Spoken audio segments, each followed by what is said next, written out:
DRB news में आप सभी का स्वागत है। मैं हूं सैयद सलमान और आज हम बात करेंगे देश की सबसे पुरानी पार्टी, स्वतंत्रता आंदोलन में भाग लेने वाली पार्टी, देश की आज़ादी में सबसे बड़ा योगदान देने वाली पार्टी की दयनीय स्थिति की और उस दयनीय स्थिति से कैसे कांग्रेस बाहर निकलना चाहती है, इस विषय पर हम बात करेंगे। देश देखिए पूरी तरह से गर्मी की चपेट में है, शदीद गर्मी पड़ रही है और राजस्थान की गर्मी तो जग जाहिर है। ऐसे में चिलचिलाती धूप और बेतहाशा गर्मी के बीच उदयपुर में कांग्रेस ने आत्मचिंतन बैठक करने का निर्णय लिया।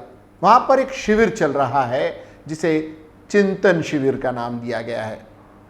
एक तरफ पूरे देश में बुलडोजर, अजान, लाउड स्पीकर, राज ठाकरे की अयोध्या यात्रा, आदित्य ठाकरे जी की अयोध्या यात्रा और अन्य दलों की भी अयोध्या यात्रा, राम के इशू को लेकर और बुलडोजर, ऐसे कई मुद्दे हैं जिन पर पूरी तरह से राजनीति निर्भर हो गई है और उस राजनीतिक लड़ाई में देश की सबसे पुरानी पार्टी अपने आप को हाशिए पर पा रही है। उसका क्या कारण है? इन्हीं सब मुद्दों को लेकर आत्मचिंतन शिविर हो रहा है जिसमें कांग्रेस के तमाम बड़े नेता इंक्लूडिंग सोनिया गांधी, राहुल गांधी और प्रियंका गांधी वगैरह सभी शामिल हैं। केंद्र और तमाम राज्यों से सत्ता से बाहर हो चुकी अखिल भारतीय कांग्रेस कमेटी अब अपने खोए जनाधार को वापस पाने के लिए नए सिरे से जुट रही है। पार्टी ने अपने संगठन के 50 से 60 साल पुराने सिस्टम में बदलाव करने की तैयारी दर्शाई है। इस दिशा में 3 दिवसीय कांग्रेस चिंतन शिविर शुक्रवार को उदयपुर में शुरू हो गया है, जिसमें एआईसीसी ने संगठनात्मक पुनर्गठन के लिए कई नियमों में बदलाव का वादा किया है। इस शिविर में पार्टी के टिकट पर वंशवाद को सीमित करने की भी बात की गई है। एक परिवार एक टिकट के मानदंड को भी लागू करने पर जोर दिया जा रहा है। इस निर्णय ने पार्टी में कुछ आंतरिक उत्साह तो जरूर पैदा किया है।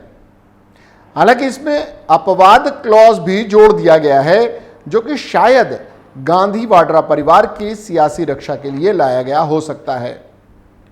माना जा रहा है कि इस बार हो सकता है रायबरेली, अमेठी और आसपास के इलाकों में प्रियंका को भी किसी सुरक्षित सीट से उतारा जाए।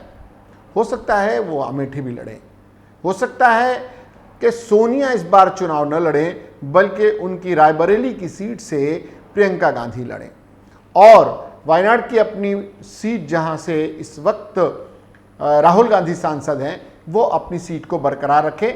यानी अपवाद है कि कांग्रेस के 2 या 3, माना यह जा रहा है कि केवल 2 लोग ही चुनाव लड़ेंगे।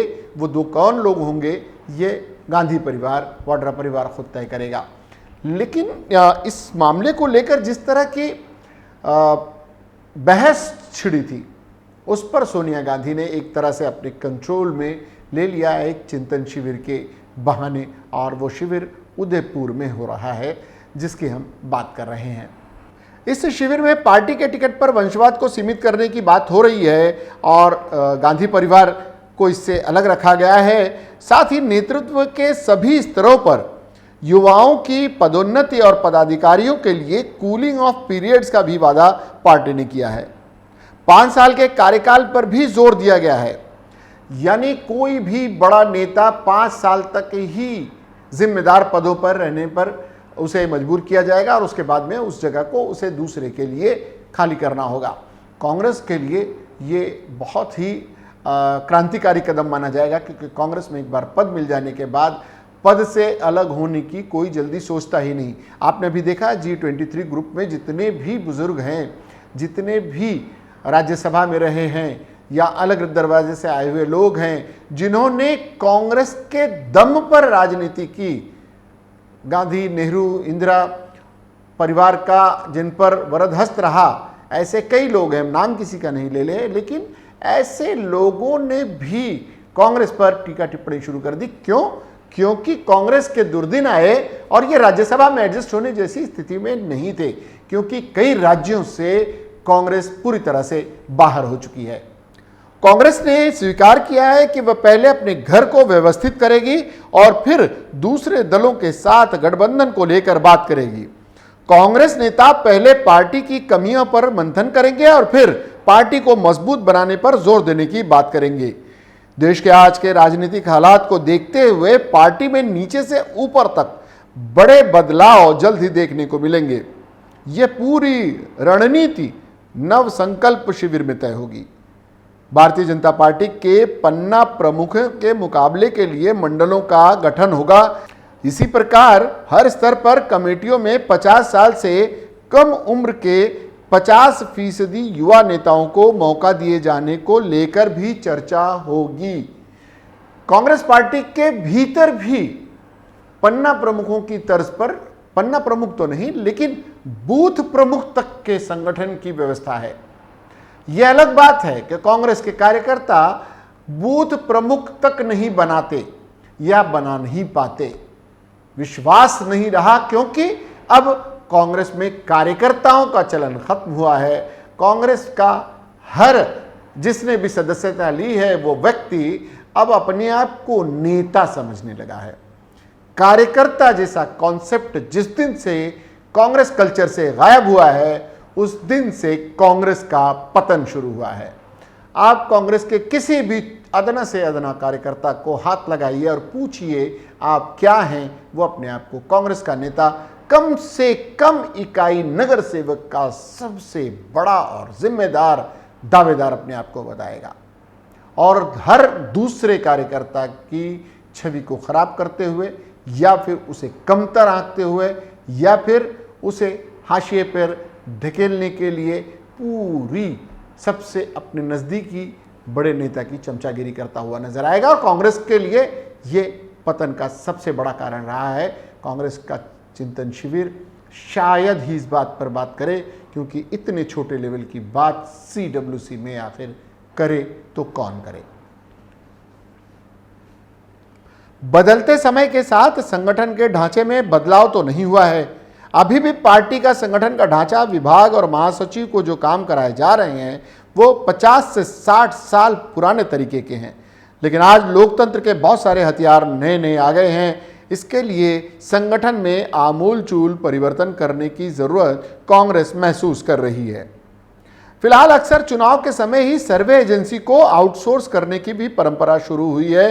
अन्य पार्टियां भी यही करती हैं, लेकिन अब कांग्रेस चाहती है कि कांग्रेस पार्टी का अपना खुद का इंटरनल विभाग होना चाहिए, जो महज चुनाव के समय नहीं बल्कि लगातार सर्वे करे और जनता के मुद्दों को समझे, जिससे कि उन मुद्दों को लेकर कांग्रेस नेता और कार्यकर्ता जनता के बीच जाएं। कांग्रेस हर मुद्दे को सशक्त विपक्ष के रूप में जनता के बीच उठाने और इसके लिए जो भी तकनीक होगी उसे अपनाने के लिए तैयार होती दिख रही है। लेकिन क्या जितना कुछ इस चिंतन शिविर में चिंतन किया जा रहा है वह ज़मीनी हकीकत बन जाएगा, बन पाएगा, इस पर सवालिया निशान लग रहे हैं। क्योंकि कांग्रेस का कल्चर VIP कल्चर हो चुका था और हो चुका है। इससे उबरने में उसे वक्त लगेगा। और सामने भारतीय जनता पार्टी जैसी एक बड़ी और सशक्त पार्टी एक सशक्त चेहरे के साथ मौजूद है। एक के बाद दूसरा तीसरा चेहरा उनके पास मौजूद है। एक चुनौती तीसरे फ्रंट जैसे कई ऑर्गेनाइजेशन की, जिसमें कई नेता तो कांग्रेस का साथ छोड़कर जा चुके लोग भी हैं। कुछ परंपरागत विरोधी कांग्रेस के जो किन्हीं न किन्हीं कारणों से कांग्रेस के साथ दोबारा लौटे और फिर कांग्रेस के साथ आए और चले गए, ऐसे लोग भी हैं। आम आदमी पार्टी जैसी पार्टी भी सामने है। भारतीय जनता पार्टी, आप, तृणमूल कांग्रेस, TRS और ऐसे कई दल हैं जो कांग्रेस के लिए चुनौती बने हुए हैं। उसमें ऐसे भी दल हैं जिन्होंने कभी कांग्रेस का साथ भी दिया था या कांग्रेस के विरोध से ही उनकी राजनीति भी शुरू हुई थी, लेकिन वक्त पड़ने पर वो साथ आए थे, लेकिन फिर अलग हो गए। अब देखना यह है कि कांग्रेस का ये चिंतन शिविर कितना चिंतन करता है, कितना मंथन करता है और आने वाले दिनों में बीजेपी का क्या पर्याय ढूंढता है और किस तरह से अपनी रणनीति को तय करता है। हालांकि सोनिया गांधी ने बहुत ही आक्रामक तरीके से अल्पसंख्यकों के मुद्दे को उठाया है, बेरोजगारी के मुद्दे को उठाया है, कांग्रेस की एकता के मुद्दे को उठाया है। कांग्रेस ने जो कुछ भी दिया अब तक, ऐसे नेताओं की तरफ भी इशारा किया है कि जो कांग्रेस ने दिया है उसका ऋण चुकाने का वक्त आ गया है, तो बेलौस खिदमत करने के लिए आगे आइए, इस तरह का भी आह्वान किया है। सारा कुछ दारोमदार कांग्रेस के ज़मीनी कार्यकर्ताओं और उन नेताओं पर निर्भर करता है कि वो कांग्रेस को फिर से खड़ा हुआ देखना चाहते हैं या देश की सबसे बड़ी और सबसे पुरानी पार्टी अपनी अंतिम सांसें ले लेगी 2024 में। होना ये तो नहीं चाहिए, क्योंकि लोकतंत्र में एक सशक्त विपक्ष, राष्ट्रीय विपक्ष की भूमिका से इनकार नहीं किया जा सकता और फिलहाल कांग्रेस से बड़ा विपक्षी दल और उसका संगठन और राष्ट्रीय स्तर पर जिसकी पहुंच है, ऐसा कोई दूसरा दल नहीं है। लेकिन कांग्रेस खुद अगर इस बात को समझे तो। फिलहाल आपको भी इस विषय से संबंधित कोई बात कहनी हो, करनी हो, लिखनी हो तो आप हमारे माध्यम से कह सकते हैं। हमारे चैनल को इसके लिए लाइक करें, सब्सक्राइब करें और कमेंट बॉक्स में जाकर अपनी बात रख दें। फिलहाल वक्त हो चला आप सभी से विदा लेने का। सलमान को और DRV न्यूज़ की पूरी टीम को दीजिए इजाज़त, लेकिन इसके बाद भी खबरों और कार्यक्रमों का सिलसिला जारी रहेगा। देखते रहिए GRV न्यूज़। जय हिंद।